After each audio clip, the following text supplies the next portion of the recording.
Hello everyone, welcome to this channel. कैसे हैं आप सभी और कैसी चल रही है आपकी पढ़ाई। आई होप आप लोग बहुत अच्छे होंगे और आपकी पढ़ाई भी बहुत अच्छी चल रही होगी। तो आज के इस वीडियो में हम न्यूट्रिशन का रिवीजन करेंगे। तो बिना किसी देरी के स्टार्ट करते हैं आज की ये video. Nutrition nutrition is a process. Nutrition वो प्रोसेस है जिसमें हम फूड को अपनी बॉडी के अंदर लेते हैं फॉर द वेरियस पर्पस, जैसे कि ग्रोथ, रिपेयर, एनर्जी प्रोडक्शन। इन सब चीज़ों के लिए जो हम न्यूट्रिशन अपनी बॉडी में लेते हैं। मोड ऑफ न्यूट्रिशन हमारा दो होता है। एक होता है ऑटोट्रॉपिक न्यूट्रिशन, एक होता है हेटरोट्रॉपिक न्यूट्रिशन। हेटरोट्रॉपिक न्यूट्रिशन जो है फर्दर डिवाइड होता है 4 न्यूट्रिशंस में, जैसे कि सैप्रोफाइटिक, होलोजोइक, पैरासिटिक, सिम्बायोटिक। तो सबसे पहले हम ऑटोट्रॉपिक न्यूट्रिशन पढ़ते हैं। ऑटोट्रॉपिक न्यूट्रिशन वो ऑर्गेनिज्म होते हैं जो कि अपना खाना स्वयं बनाते हैं, जैसे कि हमारी मम्मी किसी पे डिपेंड थोड़ी होती हैं, वो अपना खाना खुद ही बनाती हैं। और हेटरोट्रॉपिक न्यूट्रिशन पे आते हैं तो which are dependent on other living organism, जो कि दूसरे लिविंग ऑर्गेनिज्म पर डिपेंड करें, जैसे कि हम जोमेटो, स्विगी, इन सब चीज़ों पर डिपेंड होते हैं। लेकिन हमारी मम्मा खुद ही खाना बना के लेती हैं, उन्हें किसी पे ऊपर डिपेंड होने की ज़रूरत ही नहीं है। अब हम आते हैं सैप्रोफाइटिक ऑर्गेनिज्म वो होते हैं जो कि ऑब्टेन करते हैं nutrition from dead and decaying matter से, जो कि डेड और डिकेइंग मैटर से अपना न्यूट्रिशन एब्जॉर्ब करें, ऑब्टेन करें, उनको हम बोलते हैं फंगस। जैसे कि फंगस, बैक्टीरिया, इन दोनों को जो है सैप्रोफाइटिक न्यूट्रिशन में हम रखेंगे। अब आते हैं होलोजोइक पे। The process of food intake, digestion, absorption, metabolism and waste elimination, ये जो प्रोसेस है ये ह्यूमंस के अंदर होती है और अमीबा के अंदर होती है। पैरासिटिक, ये जो है पैरासिटिक न्यूट्रिशन वो होता है जिसमें ऑब्टेनिंग करते हैं न्यूट्रिशन बाय लिविंग इनसाइड और अनदर ऑर्गेनिज्म, जैसे कि ये वो ऑर्गेनिज्म होते हैं जो कि लिविंग ऑर्गेनिज्म है उसके अंदर रह के जो है अपना न्यूट्रिशन ऑब्टेन करते हैं, जैसे कि लाइज जिसको हम जू बोलते हैं, जो कि आपके बालों में होते हैं। तो वो आपके बालों में रहकर जो है आपके जो सिर से जो है खून चूसती हैं, ठीक है। तो वो अपना न्यूट्रिशन ऑब्टेन कर रही है, लेकिन आपको तो घाटा है ना इसमें। और सेकेंड है एग्जाम्पल कस्केटा, ठीक है। अब हम आते हैं सिम्बायोटिक में। सिम्बायोटिक वो ऑर्गेनिज्म होते हैं जो कि ऑब्टेन करते हैं न्यूट्रिशन थ्रू म्यूचुअल कॉपरेशन, जो कि म्यूचुअल कॉपरेशन के थ्रू अपना न्यूट्रिशन ऑब्टेन करते हैं, जैसे कि लिचिन, जो कि फंगस एंड अल्काई दोनों से बनी हुई होती है। अब हम आते हैं न्यूट्रिएंट्स के टाइप पर। तो ये 2 टाइप के होते हैं, मैक्रोन्यूट्रिएंट एंड माइक्रोन्यूट्रिएंट। वो न्यूट्रिएंट जो कि ज़्यादा मात्रा में लिए जाएँ उनको हम मैक्रोन्यूट्रिएंट बोलते हैं, और माइक्रोन्यूट्रिएंट हम उन्हें बोलते हैं जो कि लेस अमाउंट में लिए जाएँ, फॉर जो कि आपके इम्यूनिटी के लिए एसेंशियल हो, ज़रूरी हो। मैक्रोन्यूट्रिएंट के एग्जाम्पल में आपका कार्बोहाइड्रेट, प्रोटीन एंड फैट्स आता है। माइक्रोन्यूट्रिएंट के एग्जाम्पल में आपका विटामिन एंड मिनरल्स आता है। जो आपको एनर्जी प्रोवाइड करे उन न्यूट्रिएंट में कौन आता है? Carbohydrate and fats.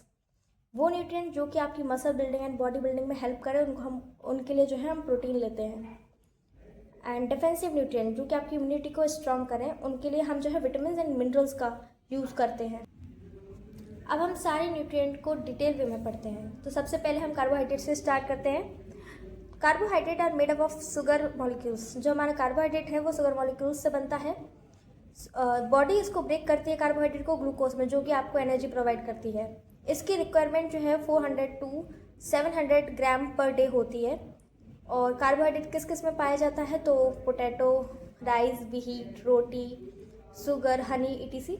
और ये इंस्टेंट सोर्स होता है एनर्जी का, ठीक है। इसका ये सवाल जो है कई बार बन चुका है एसएससी में, तो प्लीज़ इसको याद रखें कि instant source of energy that is your glucose. और ग्लूकोज कैसे बनता है? कार्बोहाइड्रेट की जो है सिंपलेस्ट फॉर्म होती है ग्लूकोज।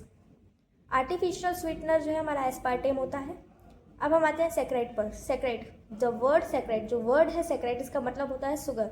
अगर हम सैकराइड को जोड़ते जाएंगे तो जो है हमारा कार्बोहाइड्रेट फॉर्म हो जाएगा। अब इसके टाइप्स होते हैं 3 टाइप्स के, monosaccharide, disaccharide and polysaccharide. Monosaccharide वो होता है जिसमें एक शुगर की यूनिट हो, जैसे कि एग्जाम्पल है इसमें आपका ग्लूकोज एंड फ्रक्टोज। डाइसैकराइड वो होता है जिसमें 2 शुगर यूनिट हो, इसका एग्जाम्पल है सुक्रोज एंड लैक्टोज। पॉलीसैकराइड वो होता है जिसमें मोर देन 10 शुगर यूनिट, जिसमें 10 शुगर यूनिट से ज़्यादा हो, जैसे कि स्टार्च, सेलुलोज एंड ग्लाइकोजन। ये दीज हैव जनरल फॉर्मूला। ये जो है आपका कार्बोहाइड्रेट का फॉर्मूला है। और कार्बन, हाइड्रोजन और ऑक्सीजन जो है 1:2:1 के रेशो में होता है। ओज इन दी एंड, जब भी आप सेक्राइड, कोई सेक्राइड का नाम सुनेंगे तो उसके लास्ट में जो है ओज आता है।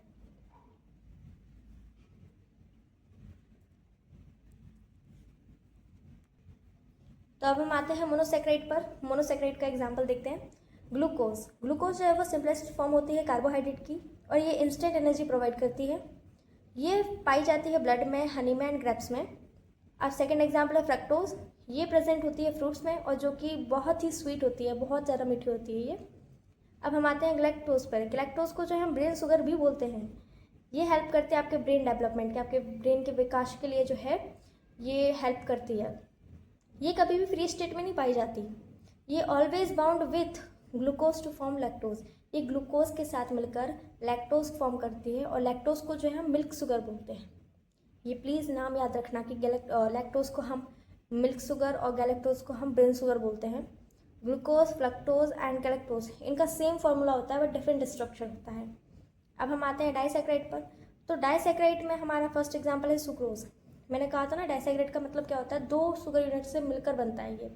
तो सुक्रोज जो है वो ग्लूकोज प्लस फ्रक्टोज दोनों से मिलकर बना है। Invert sugar, table sugar, cane sugar and commercial sugar, इसको जो है इस नाम से भी जानते हैं। तो कभी ये नाम आए तो प्लीज़ कंफ्यूज मत होना, इन सभी को जो है सुक्रोज ही बोलते हैं।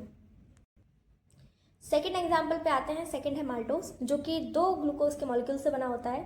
इसको माल्ट शुगर भी बोलते हैं और ये एनर्जी ड्रिंक है और ये डबल एनर्जी देती है। तो ऑफकोर्स इसमें 2 ग्लूकोज के मॉलिक्यूल्स हैं तो ऑफकोर्स ये डबल एनर्जी प्रोवाइड करेगी बॉडी को। थर्ड आता है लैक्टोज। लैक्टोज मैंने अभी बताया आपको, ग्लूकोज प्लस गैलेक्टोज से मिलकर जो है ये बनता है। इसको मिल्क शुगर भी बोलते हैं। अब हम आते हैं प्रोटीन्स पर। प्रोटीन, जिसको पॉलीपेप्टाइड्स भी बोलते हैं, are made up of amino acid, जो कि अमीनो एसिड से बना होता है। They are made up of nitrogen, carbon and oxygen and hydrogen. Berzelius and Mulder ने इसको डिस्कवर किया था 1838 में। प्रोटीन का जो फर्स्ट डिस्क्राइब किया, पहली बार जो इसका वर्णन किया वो किसने किया, G.J. मोल्डर ने। नेमिंग पर्सन, इसका नामकरण किसने किया, जे वर्जीलियस 1838 में। These are the building blocks of body. ये जो हमारी प्रोटीन्स जो है ये हमारी बॉडी का निर्माण खंड है। Proteins are polymer of amino acid. Proteins जो है पॉलीमर होते हैं अमीनो एसिड के। 20 amino acid are required, mainly 10 essential होते हैं एंड 10 नॉन एसेंशियल होते हैं। अब एसेंशियल अमीनो एसिड और नॉन एसेंशियल अमीनो एसिड क्या होते हैं तो वो देख लेते हैं। एसेंशियल अमीनो एसिड वो अमीनो एसिड होते हैं जो कि बॉडी में नहीं बनते हैं। इसको वो अमीनो एसिड जो कि हमें अपनी डाइट से लेने होते हैं। जैसे कि इसके कुछ एग्जाम्पल हैं, इनको आप प्लीज़ याद कर लीजिए। Histidine, leucine, methionine, threonine, isoleucine, lysine, phenyl alanine, valine and tryptophan. अब देखते हैं नॉन एसेंशियल अमीनो एसिड। वो अमीनो एसिड जो कि हमारी बॉडी में बनते हैं, जिसको हम डाइट से नहीं लेंगे, क्योंकि ये हमारी बॉडी में ऑलरेडी बनते हैं तो हम इसको डाइट से नहीं लेंगे। जैसे कि देख लेते हैं alanine, arginine, aspartic acid, asparagine, cysteine, glutamic acid, glutamine, glycine, proline, serine, tyrosine. ठीक है, ये सारे नॉन एसेंशियल अमीनो एसिड हैं। तो आप एसेंशियल अमीनो एसिड कर लें याद तो वो ज़्यादा बेहतर होगा, क्योंकि उनकी संख्या भी कम है, उनके नाम भी इतने ट्रिकी नहीं है जितने कि ये हैं। अब हम सोर्सेज देख लेते हैं कि प्रोटीन किस किस में पाया जाता है। तो meat, milk, eggs, soybeans, legumes और fish etc। Protein founds in. अब हम देखते हैं कि आपके बॉडी में प्रोटीन कहाँ कहाँ पाया जाता है। जैसे फर्स्ट है आपका actin, myosin. Actin and myosin, ये जो है आपकी मसल्स में प्रोटीन पाया जाता है। ये वाला प्रोटीन आपकी मसल्स में पाया जाता है। सेकंड आता है कोलेजन, जो कि आपकी स्किन में पाया जाता है। कैसिन मिल्क में पाया जाता है। केराटिन हेयर एंड नेल्स में पाया जाता है। ऑप्सिन प्रोटीन जो है वो आइज में पाया जाता है। एंडोर्फिन जो है आपके ब्रेन में पाया जाता है। हीमोग्लोबिन आरबीसी में पाया जाता है। इंसुलिन पैनक्रियाज में। इम्यूनोग्लोबिन जो है ब्लड प्लाज्मा में। इलास्टिन जो है वो एक्स्ट्रा सेलुलर टिश्यूज़ में पाया जाता है। और ट्रिप्सिन प्रोटीन जो है वो इंटेस्टाइन में। और एल्ब्यूमिन जो है वो ब्लड प्लाज्मा में पाया जाता है। तो अब हम मूव करते हैं कंपोजिशन ऑफ प्रोटीन पर। तो सबसे पहले हम देखते हैं fibrous protein. Fibrous protein it is use to form strength, support and structure. ये जो है फिब्रस प्रोटीन ये आपको स्ट्रेंथ प्रोवाइड करता है और ये वाटर में इंसॉल्युबल होता है। इसका एग्जाम्पल अगर हम देखें तो एग्जाम्पल में इसका आता है keratin, collagen and myosin. Second है ग्लोबुलर प्रोटीन।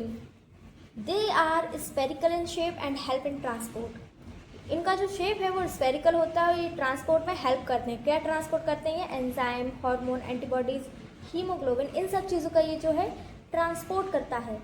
और ये सॉल्युबल होता है वाटर में।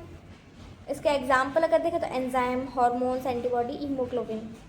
डिफिशियंसी ऑफ प्रोटीन कॉज, आपकी बॉडी में प्रोटीन की कमी से 2 डिसीजेज जो हैं होते हैं। एक होता है क्वासियरकर और सेकेंड होता है मेरिस्मस। क्वासियरकर जो है due to lack of protein content in food but energy is sufficient. Body में आपके जो है प्रोटीन की कमी हो जाती है बट एनर्जी जो है वो सफिशिएंट रहती है। आपको देखने से लगेगा नहीं कि आपके बॉडी में जो है प्रोटीन की कमी है। बट मेरिस्मस जो डिसीज़ होता है इसमें जो है इनसफिशिएंट एनर्जी भी हो जाती है और इनसफिशिएंट प्रोटीन भी। आपकी बॉडी में ना तो प्रोटीन होता है, प्रोटीन की भी कमी हो जाती है और एनर्जी की भी कमी हो जाती है। इस वाले डिसीज़ को जो है हम मेरिस्मस बोलते हैं। इसमें आप बिल्कुल सूख के काटा हो जाते हो। अब हम आते हैं लिपिड्स पर। तो की फीचर ऑफ लिपिड्स, लिपिड्स की हम विशेषताएं देखते रहते हैं। फर्स्ट है इनसॉल्युबल इन वाटर, ये वाटर में इनसॉल्युबल होता है। ऑर्गेनिक सॉल्वेंट में जो है ये सॉल्युबल होता है। ये कार्बन, हाइड्रोजन और ऑक्सीजन से बना होता है। और इसकी जो एनर्जी लेवल है, एनर्जी वैल्यू, वो बहुत ही हाई होती है, 9 किलो कैलोरी पर ग्राम होती है। फंक्शन ऑफ लिपिड्स देखते हैं। अब लिपिड्स का काम भी देख लें, क्या करता है ये एनर्जी को स्टोरेज करता है, फॉर्मेशन करता है सेल मेम्ब्रेन का, एंड इंसुलेशन एंड प्रोटेक्शन करता है ऑर्गन का। ये एब्जॉर्प्शन करता है विटामिन ए, डी, ई, के, और ये हार्मोन का भी फॉर्मेशन करता है। लिपिड्स कंसिस्ट ऑफ, अब लिपिड्स में हम देखते हैं क्या क्या शामिल है। तो आपका fats and fatty acid, steroid जिसमें इंक्लूड क्या है, cholesterol and steroid hormones. Third है ऑयल एंड वैक्सेस। फोर्थ है फॉस्फोलिपिड्स। तो अब हम इन सबको डिटेल वे में पढ़ेंगे। अब सबसे पहले हम फैट्स को पढ़ेंगे। फैट जो है it is made up of fatty acid and glycerol. जो फैट है आपका वो फैटी एसिड एंड ग्लिसरॉल से बनता है। And fat are made up of smaller unit of glycerol and fatty acid. Fat जो है बनता है स्मॉलर यूनिट, किसकी smaller unit? Glycerol and fatty acid. Lipid जो है प्रेजेंट होता है बायोलॉजिकल मेम्ब्रेन में, और वो जो है फॉस्फोलिपिड, दे आर फॉस्फोलिपिड में बाइलेयर, जो कि फॉस्फोलिपिड बाइलेयर भी होती है, वहाँ पे आपका लिपिड प्रेजेंट होता है। अब हम आते हैं फैटी एसिड्स पर। Fatty acid are long chain carboxylic acid that form fats by combining with glycerol. Fatty acid एक लॉन्ग चेन होती है कार्बोक्सिलिक एसिड की, जो कि फैट और ग्लिसरॉल को कंबाइन करके बनाई जाती है। फैटी एसिड जो है उसके 2 टाइप्स होते हैं, saturated fatty acid and unsaturated fatty acids. तो अब हम सबसे पहले सैचुरेटेड फैटी एसिड पढ़ेंगे। सैचुरेटेड फैटी एसिड वो होते हैं जिनमें सिंगल बॉन्ड हो और जो रूम टेम्परेचर पर सॉलिड हो। इसका एग्जाम्पल है stearic acid, palmitic acid and lauric acid. अब हम आते हैं अनसैचुरेटेड फैटी एसिड पर, जहाँ पर डबल बॉन्ड होती है प्रेजेंट, उसको हम बोलते हैं अनसैचुरेटेड फैटी एसिड। अब ये भी फर्दर 2 टाइप्स में डिवाइड है, मूफा एंड पूफा। अब मूफा का जो फुल फॉर्म है वो होता है मोनो अनसैचुरेटेड फैटी एसिड। अगर एक डबल बॉन्ड प्रेजेंट है, कोई भी मॉलिक्यूल हो, अगर वहाँ पर जो है एक डबल बॉन्ड प्रेजेंट हुआ तो वो हमारा मूफा कैटेगरी में जाएगा, जिसका एग्जाम्पल है ऑलिक एसिड। ये कहाँ कहाँ पाया जाता है, इसका सोर्सेस अगर हम देख लें तो olive oil, groundnut oil and almonds. Second है पूफा, जिसका फुल फॉर्म है पॉली अनसैचुरेटेड फैटी एसिड, जो कि 2 या 2 से ज़्यादा डबल बॉन्ड जहाँ पाए जाएँ उनको हम पूफा कैटेगरी में रखेंगे। इसका एग्जाम्पल है लिनओलिक एसिड एंड लिनओलिनिक एसिड। इसके सोर्सेस देख लेते हैं। तो सोर्सेस ये कहाँ का प्रेजेंट होगा, तो सनफ्लावर ऑयल्स में, फिश ऑयल एंड फ्लैक्ससीड। तो इसी के साथ फिनिश होता है आज का ये रिवीजन। आई होप आप सभी को समझ आया होगा। Thank you that all for this video. मिलते हैं नेक्स्ट वीडियो में एक नए चैप्टर के साथ।